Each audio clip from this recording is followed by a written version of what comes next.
Quer mandar sugestão ou opinião sobre a nossa programação? Envie um e-mail para programação.tvsantacruz@redebahia.com.br. Prefeitura de Itabuna autoriza as aulas presenciais de forma híbrida na educação infantil da rede particular de ensino a partir da semana que vem. Quase 20 dias depois do período junino, o número de pessoas internadas em UTIs Covid na Bahia atinge o menor número desde março. A queda contraria a previsão das autoridades de saúde, que acreditam que o principal motivo é o número de pessoas vacinadas. De Teixeira de Freitas, vem flagrantes de desrespeito ao decreto e aos protocolos sanitários para evitar a contaminação pelo novo coronavírus. Tem muita gente que está relaxando com essa questão. Aí você acaba contaminando outras pessoas que talvez não tenham nada a ver com aquilo. O surto da malária no extremo sul subiu para 51 o número de casos confirmados e técnicos do Ministério da Saúde estão em Itabela, município com maior número de registros da doença. Esses e outros destaques desta terça-feira, 13 de julho, você confere a partir de agora.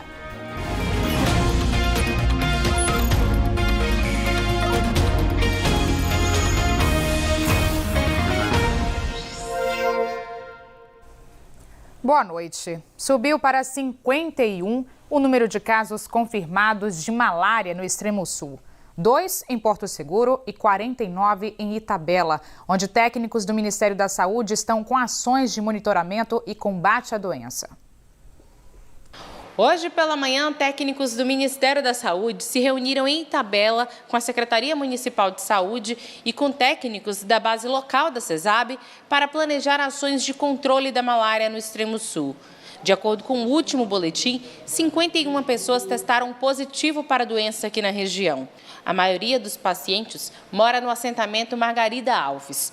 Em outubro do ano passado, uma assentada recebeu um visitante do Amazonas que estava contaminado. A gente seguiu o rastro, né, falando assim, qual a pessoa mais provável que veio visitar o assentamento que pôde ter trago essa doença. Aí a gente lembrou dessa pessoa, né, que veio visitar os parentes aqui, e nessa visita ele falou mesmo, ele mandou até mesmo em alguns áudios, falando que lá é comum na região dele ter malária, é como se fosse uma gripe comum, né, e que ele tinha logo poucos dias de ter a cura, né?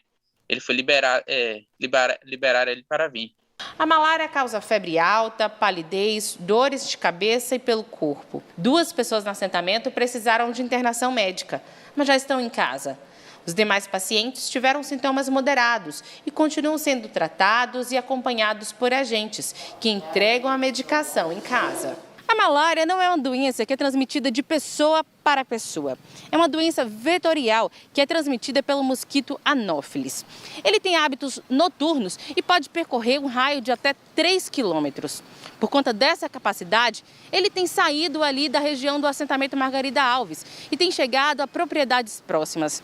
De acordo com um enfermeiro que monitora os casos no assentamento, pessoas de fazendas próximas ao assentamento já testaram positivo para a doença. A prioridade agora é acabar com os focos do mosquito transmissor, que já foram encontrados às margens de 3 represas que ficam bem perto do assentamento. Para afastar o inseto, os moradores usavam um mosquiteiro com produtos repelentes. Mas essa tarde, o município recebeu e começou a aplicar um inseticida capaz de matar o mosquito Anopheles. Aqui a gente sabe que a gente mora na zona rural, temos dificuldade mesmo, mas com esse inseticida, o caso dos mosquitos entrarem vai ser bem mais eficiente, né? Até mesmo que os mosquiteiros. Isso mesmo. Bom, a polícia está investigando um tiroteio que aconteceu ontem à noite no distrito de São José, em Ilhéus. Criminosos chegaram de carro e dispararam várias vezes em direção a um grupo. 4 pessoas foram atingidas e socorridas pelo SAMU para o Hospital Regional Costa do Cacau. O estado de saúde não foi divulgado pelo hospital, mas a polícia disse que nenhuma das vítimas corre risco de morrer. Ontem mesmo foram realizadas buscas na região do distrito, mas ninguém foi preso. A polícia acredita que o crime pode ter relação com o tráfico de drogas.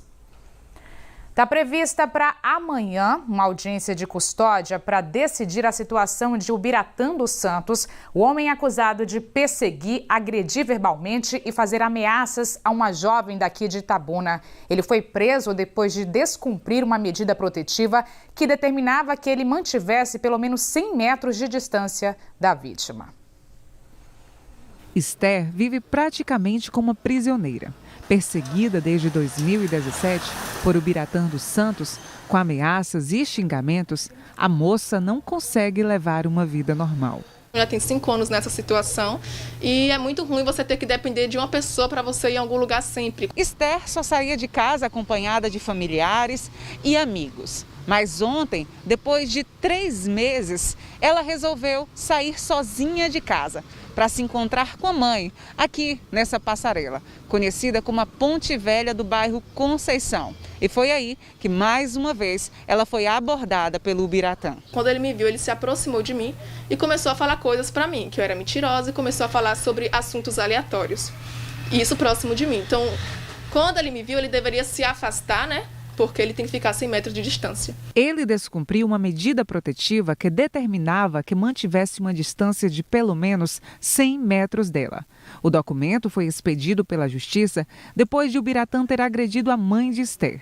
Isso aconteceu no mês de abril, quando Dona Alessandra tentou defender a filha após mais uma ameaça. Esther conta que durante 4 anos, todas as vezes que ela passava pela praça do bairro Conceição, era agredida verbalmente e sofria ameaças pelas redes sociais.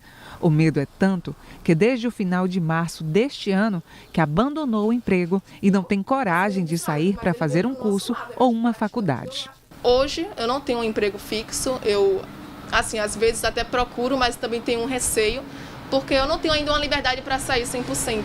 Ubiratã dos Santos está preso no complexo policial de Itabuna à disposição da Justiça. Eu não decretei a fiança em razão do perigo que está correndo a vítima, que ficou bastante assustada com a aproximação dele, a importunação.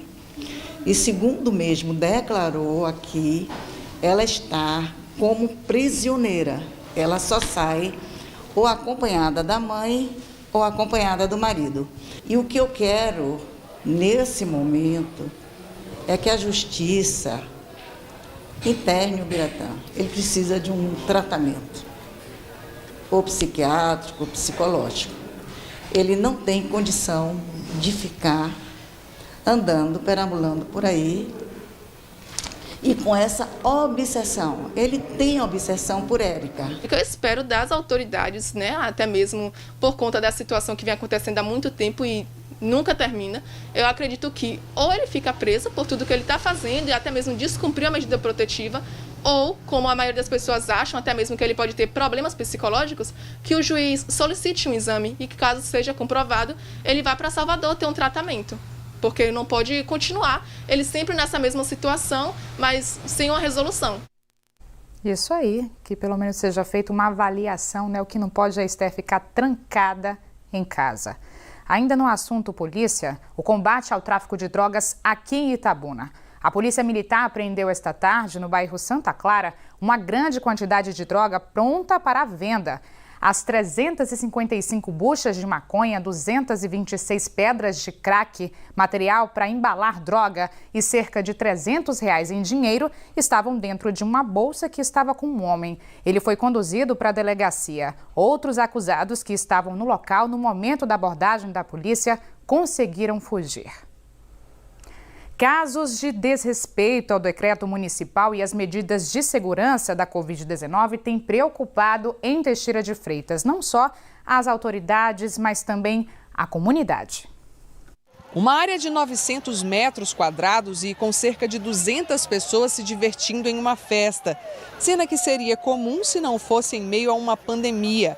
A aglomeração aconteceu no bairro Colina Verde, em Teixeira de Freitas, e foi encerrada durante uma fiscalização conjunta da Vigilância Sanitária, Guarda Municipal e Polícia Militar. E essa não foi a única festa encerrada na cidade. Só neste fim de semana, 10 estabelecimentos foram autuados por desrespeitarem o decreto e protocolos sanitários. Ocorrências que preocupam quem sai de casa apenas para trabalhar e fazer o necessário. Se você vai para uma festa, aí você tem contato com uma pessoa que está contaminada e talvez nem a própria pessoa sabe. Aí você acaba contaminando outras pessoas que talvez não tenham nada a ver com aquilo, né? Então é uma situação assim de risco. Desde o início do mês, o decreto municipal flexibilizou algumas medidas de segurança, como o horário do toque de recolher, que agora vai das 11 da noite às 5 da manhã, e a permissão de alguns eventos. A flexibilização ela não diz que os cuidados precisam ser afrouxados, né? Precisam ser deixados de lado. Não, a flexibilização é a oportunidade do comerciante poder trabalhar. Então precisa se manter a ordem, precisa se manter o controle de pessoas, a exigência da máscara, a oferta do álcool é muito importante. Então isso nós não devemos afrouxar, não é o momento ainda de partirmos para esse lado. As fiscalizações sanitárias continuam sendo feitas e o descumprimento dos protocolos pode levar até a cassação do alvará. A gente notifica, avisa, alerta, depois a gente tem que partir para as multas. Posterior a isso, podemos também interditar o estabelecimento. Se houver continuidade das infrações sanitárias, abre-se um processo administrativo a fim de cassar o alvará. Desde o início da pandemia, a cidade já registrou mais de 17.100 casos da Covid-19, com 266 mortes. Apesar disso, muita gente deixou de usar máscara nas ruas. Carlos Daniel tem observado que as pessoas têm se cuidado menos. Eu vejo que tem muita gente que está relaxando com essa questão, sabe? Se cumprimentando, abraçando, dando um beijo no rosto, sem máscara às vezes, sem um álcool. Enquanto uns relaxam, outros se cuidam mais do que no início da pandemia. Depois, quando eu comecei a ver que tinha pessoas perto de mim que teve essa doença, que ficaram entre a vida e a morte, eu comecei a pensar mais, porque se trata da vida, né? Isso aí. E a Prefeitura de Itabuna autorizou a retomada das aulas presenciais de forma híbrida nas escolas particulares de educação infantil para a próxima segunda-feira, 19 de julho. A decisão foi tomada depois de reuniões com representantes do setor da educação, levando em consideração a crise financeira no setor privado, a reivindicação dos pais de alunos e, principalmente, o avanço da vacinação no município e a queda no número de casos de Covid-19. E esta tarde, a Prefeitura também publicou um decreto mudando o horário do toque de recolher, que agora vai ser da meia-noite até às 5 da manhã. Com isso, gente, o transporte coletivo vai funcionar até 15 para as 11. A seguir, tem as notícias estaduais. Entre os destaques, o retorno das aulas semipresenciais, que já tem data para acontecer nas escolas estaduais da Bahia. Continue com a gente, o BATV volta já já.